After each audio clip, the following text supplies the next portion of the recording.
hopefully you guys are able to get through the Linux refresher and then get into CCNA Cyber Ops here. So this week, you should have week 2.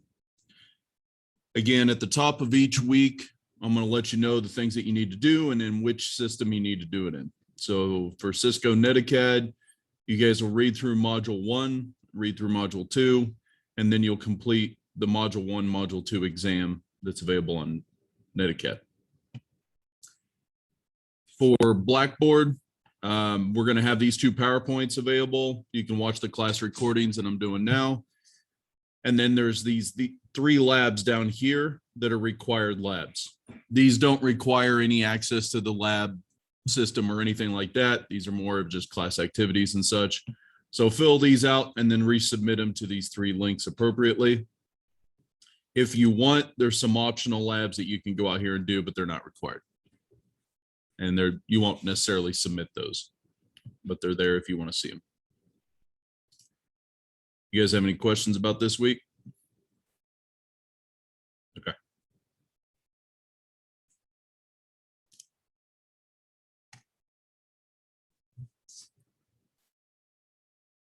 So we'll cover module 1 today, and then we'll cover module 2 on Wednesday.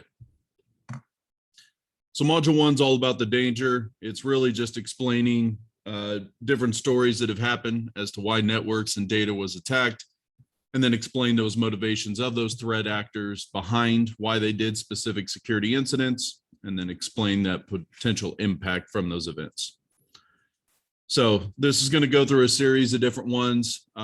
Most of these guys you're familiar with, right? I mean, cybersecurity is a pretty hot topic for a reason at this point. We hear some release every day, somebody hacked somebody, they released a bunch of information, etc. So it happens more often than we'd like it to. That's obviously probably why you guys are looking into the field. So to get started, we have hijacked people. So hackers can set up rogue wireless access points posing as a genuine wireless network. Those rogue wireless hotspots are also known as evil twin hotspots. And I'm ashamed to say that we used to do this all the time when we were on student trips. When I was in college, we'd sit at the hotel, say free Wi-Fi, have everybody connect to us, and we would dump all the data that came in from that Wi-Fi. Once they're connected to our hotspots, we could dump anything and everything we wanted, usernames and passwords of them going out connecting on the internet. If they were going out doing banking information, we could potentially capture some of that. Granted, this was at the start before HTTPS was really as proficient as it is today. We never did anything with the data, to be perfectly clear. We just proved that people would jump for free Wi-Fi given the opportunity versus having to pay for Wi-Fi. So obviously be careful when you're jumping on those. We do it without even thinking. Here in Hayes, we could set up a wireless access point on my phone, have everything rerouted through it, and I could do the same thing and name it Next Tech Hotspot. Nobody would think any different inside of Hayes. It's just, I'd put up the same paywall, copy and paste the same text so that it comes to the same site.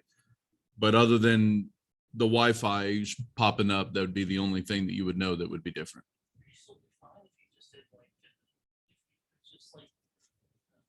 If they have one at a hotel and you just used it like YouTube. So the question was, are you fine if you go to a hotel and use one for YouTube? Yeah, I mean, you can still pull it up. Just be aware that anything you do on that network is potentially going to be. So I can jump on the same actual Wi-Fi. I don't put up a hotspot, but I jump on the same Wi-Fi as you. If they're poorly configured, then I can poison the routes of everybody's traffic. Instead of sending it to the router, they reroute it to me on the wireless, and then I route it back to the router, and therefore I'm doing a man-in-the-middle attack. That's one of the most common ones. So even though you're officially connected to the real hotspot, if it's poorly configured, there's a pretty good chance I can man-in-the-middle attack you and still take all of your data. To you, it looks like nothing's different. Maybe the internet's a little slow, but have you ever had fast internet at a hotel? You know what I mean? They're already restricting it. So you wouldn't tend to think twice unless you were looking as to where the traffic was being routed. So your best bet is to always run through a VPN in that case, or these days, unlimited Wi-Fi on your cell phone. You can create your own hotspot and go from there. It's not to say that that can't be hacked, but it's a whole lot harder to grab cellular networks than it is on the wireless network.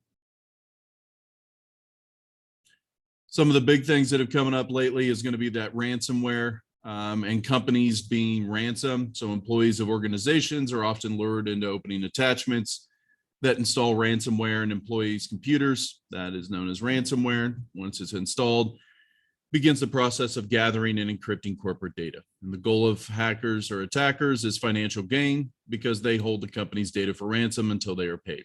We hear about ransomware all the time. Particularly when Bitcoin came out, they were asking specifically for payments in Bitcoin so that it was untraceable.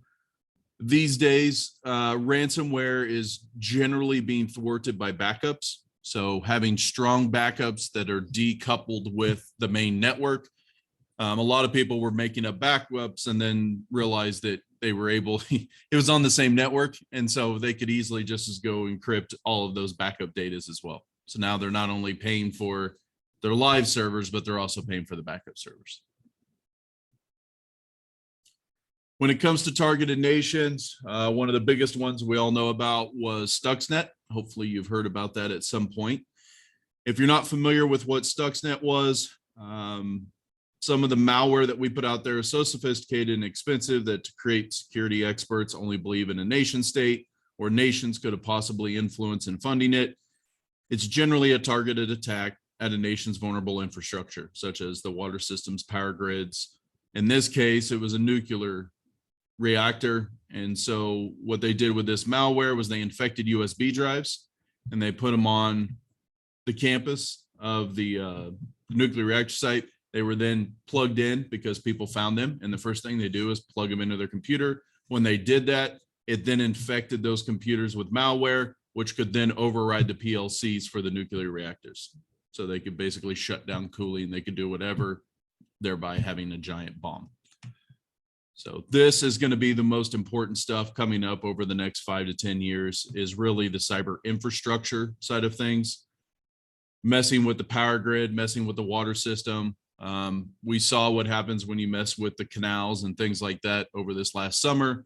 Goods don't get transported, things get held up, and it's severe losses at that point. Even with the pandemic, if we shut down logistical things, we can easily create things that take 6 to 8 months to a year to actually recuperate from that one little bump within the standard flow. Watch this video. You guys will see this when you guys get through your, go through your sections. So it's going to take you through a lab here of downloading and installing a CyberOps machine on VirtualBox. Don't do this. There's no reason for you guys to do this on your laptops. You can do it if you want, but you guys are going to have access to our NetLab system, so you guys don't have to do this kind of thing. Some people like to do it as just an extra virtual machine to go do research and stuff like that. That's fine, but VirtualBox is kind of a pain, I'm going to be honest, in my eyes. So we typically use VMware Workstation or Fusion or something like that. I'm still working on getting everybody licenses for that, but we do get free licensing here for that.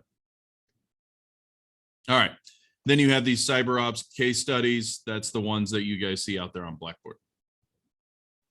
So what is a threat actor? A threat actor is going to be groups of individuals that are performing cyber attacks, but they're not limited to amateurs, hacktivists, organized crime, state-sponsored groups, and terrorist groups, all with the intentional malicious acts meant to negatively impact an individual or an organization.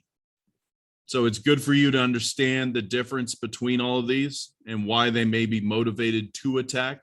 Just because you're vulnerable doesn't mean you're going to get attacked. There's got to be some reason for it, and that's called a threat actor. So it could just be an amateur, also known as script kiddies. They have little to no skill. They found something on the internet, quick way to hack, move forward with it. They'll often use existing tools or instructions they found on the internet and YouTube videos. And even though they use basic tools, they can still have devastating results. So if they fire up the low orbit cannon, which is a denial of service type of tool that you guys will play with a little bit, that's going to cause some problems. And it can be done very cheaply and very effectively in that regard as well. There's so many paid for services today when it comes to this, you don't even have to have the skills For example, even in our own backyard, Hayes High had an issue here last year before, I think it was, where a student was trying to denial of service their Canvas section. Black would be equivalent of like our Blackboard. So they didn't have to take a test. They just took the website down. And it was a simple paid for service. They paid for a service, fed it the URL, just had it kept attacking till it took it down. Problem was, is it got way more severe in that regard. It took down more than just that. So for hacktivists, these are going to be hackers who are publicly protesting against various things. Think anonymous. They post articles, videos, leaking sensitive information, disrupting web services with illegitimate traffic, such as DDoS, which is a distributed attack. Some will do it for financial gain, and it's usually consequently threatens our security by that financial gain. So typically Bitcoin, some untraceable cryptocurrency is often what they will use today. And the thing, especially like with ransomware, you know, everybody was like, well, I'm not going to pay for it. How do I know that they're going to give me my stuff back, right? And it was a, believe it or not, code among thieves that they would get you the data back. Because if they never gave you the data back, then nobody would ever pay. So once there was a history of people making payments and they get all their data back, then they'd go ahead and release most of that data. They just wanted their money. Cyber criminals want to gain access to bank accounts, personal data, anything else they can leverage to generate some kind of cash flow. If you've ever been out on the dark web, you will see tons of personal identifiable information, whether it be email addresses, credit cards, phone numbers, whatever you've shoved out there. People are just selling bulk amounts of that data. And so last but not least is going to be our nation states, right? So whether it's Russia, China, US, whatever we're doing to interfere with other politics. I won't say the election, but that kind of thing is what is generally targeted by these type of people. So you could easily disrupt an elector, see who's getting hired. I'm not necessarily talking about the US presidential, but that is some things that even the US attackers and hackers will do for smaller countries, is that very thing. That way they can get the person they want installed in the politics so that they can run the country. And this happens all the time, even with small countries. You know, China, you don't have as much because you don't have as elected officials. And Russia is very similar in that regard. So again, another way of doing that is for industrial espionage and the idea of having your intellectual property stolen. So I could break into another company, say Apple, Google, whatever, steal their intellectual property and recreate it. And we see this a lot, not to name countries, but we see this a lot with China, right? We may have patents and things on items over here, but they're going to take that proprietary information, manufacture it significantly cheaper, and produce it overseas.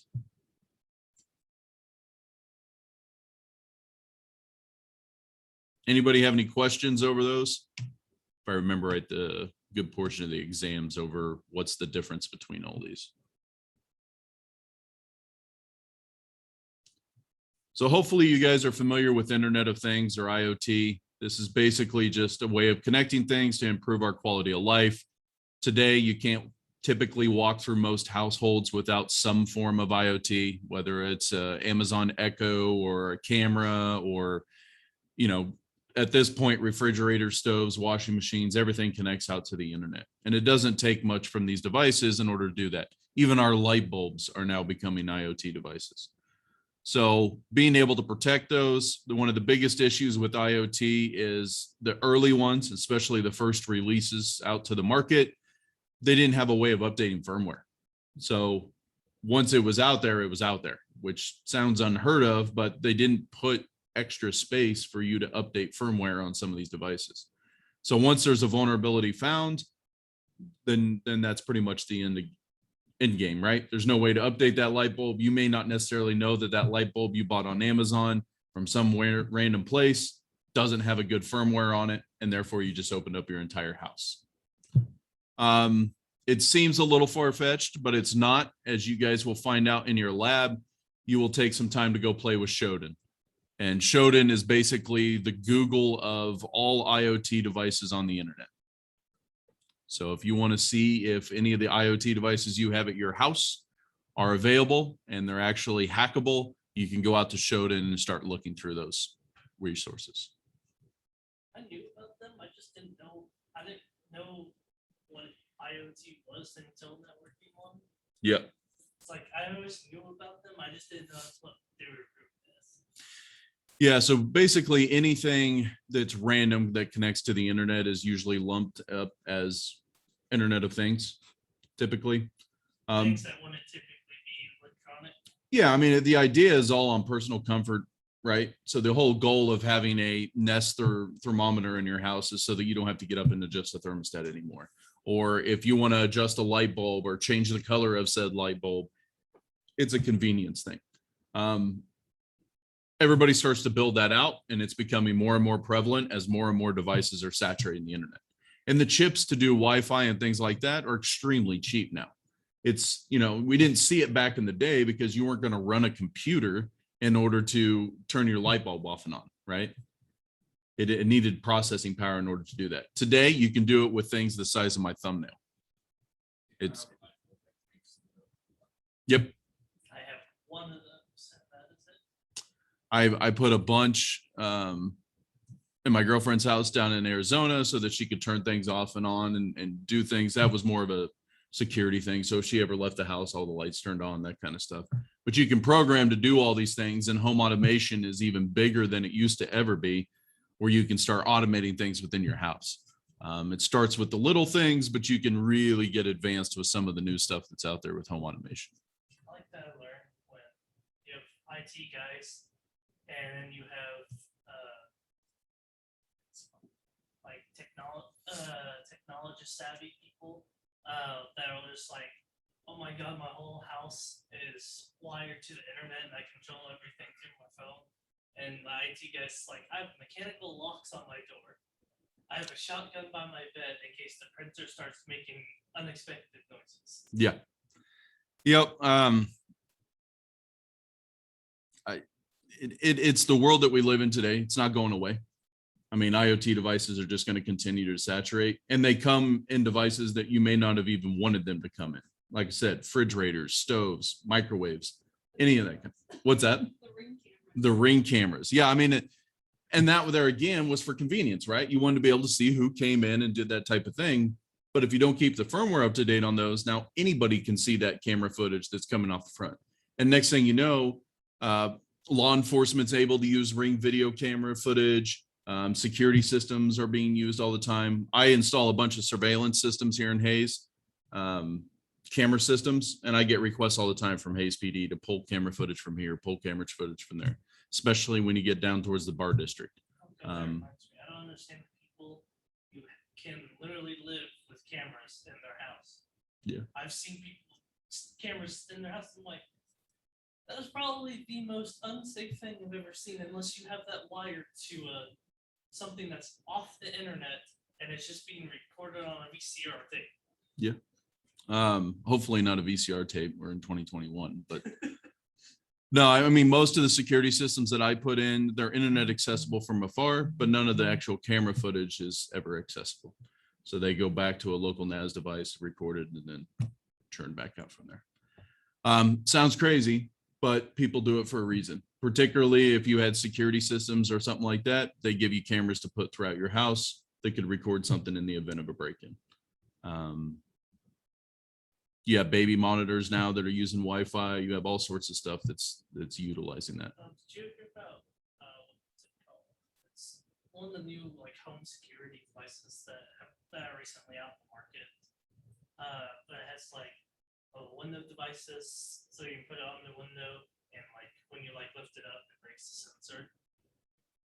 I haven't seen that one. What it's called, but I found a YouTuber that has the frequency device. Mhm. Found out that you can set the same frequency for like the garage door, but it also can be changed to the security system of just pressing it real quick, opening up the window, and you can easily get in and then close the window and then release the button. That's it. Yeah, so those type of sensors typically are using things like Z-Wave or low different frequencies. They're not using true Wi-Fi.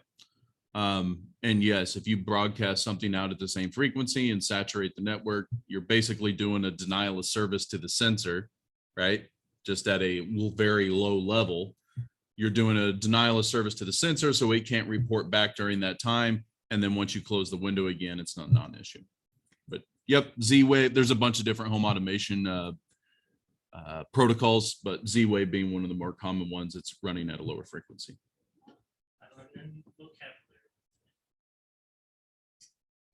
All right. So different impacts. Again, we've talked about PII, or your personal identifiable information. Know that acronym.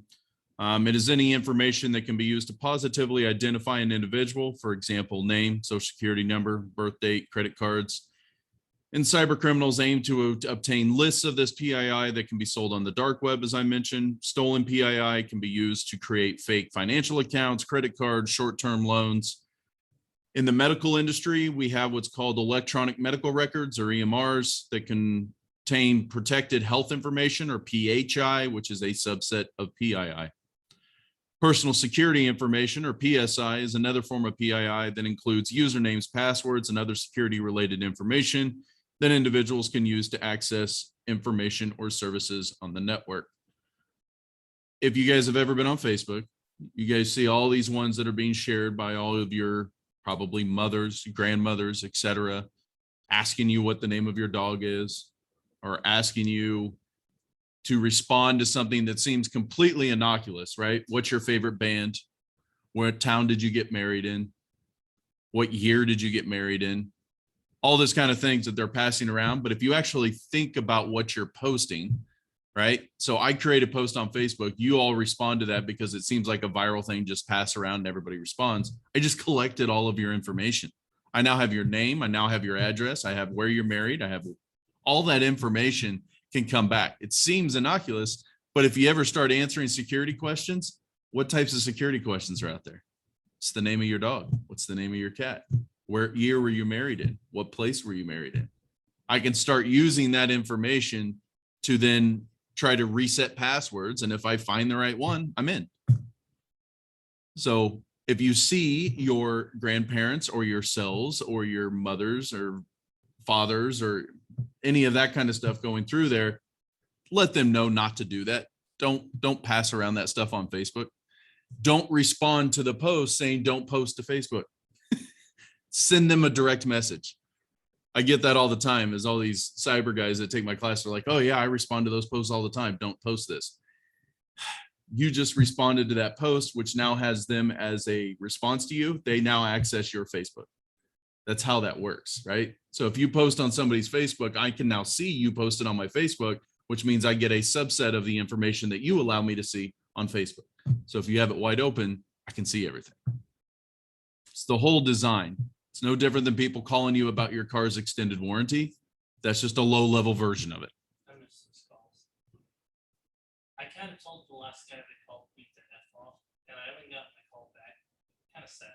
Now it's like you're wanting for your warrant. Yeah. There's a warrant out for your arrest if you would like to work for us. And that reminds me, it's like, I always love bringing that up. It's like, hackers aren't going to try very hard to get your information because you put everything out there that they'll ever need to know. If you have a Snapchat, more than likely a picture of you that has a reflection of your address, or like what school you went to, what house you're in right now. Yep. It's like you give out your information in general. The only way to protect yourself is just, get rid of your social media. Especially if you're a habitual creature and you post at certain times of the day, or you post your Snapchats or this kind of thing, and people can pick up on that and then notice, okay, they always leave the house by 6. They always go to work and do this. They're not home till 3. All of it seems like innocuous information until it's used correctly. My mom told And me it can be that if attacked. you go on like vacation, you post pictures after the vacation. Always. All right. Some other things to cover here. Loss of that intellectual property to competitors, serious concern, particularly for companies. You also have a loss of trust when companies are unable to work with other people and they protect their customers' personal identifiable information, right? So good example here, the Experian, the people who monitor your credit scores and report your credit scores, when they get hacked, then it looks very bad for that company. right? They're the ones supposed to be protecting you from this stuff, and then themselves get hacked. Or major credit card companies, or even places like Target that got hacked here a couple years ago. You guys shop here, you go to these different places, you've given them information, you probably signed up for their membership rewards so that you get points back and all that kind of thing. That's the kind of information that could eventually be leaked if it's not protected.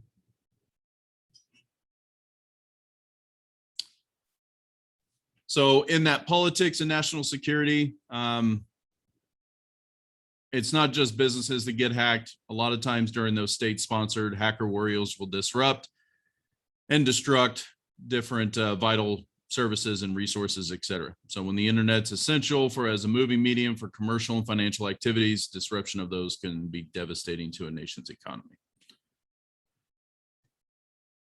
All right, you got the visualize the black hats. This is going to take you through a scenario where you guys go off and research one of those as well.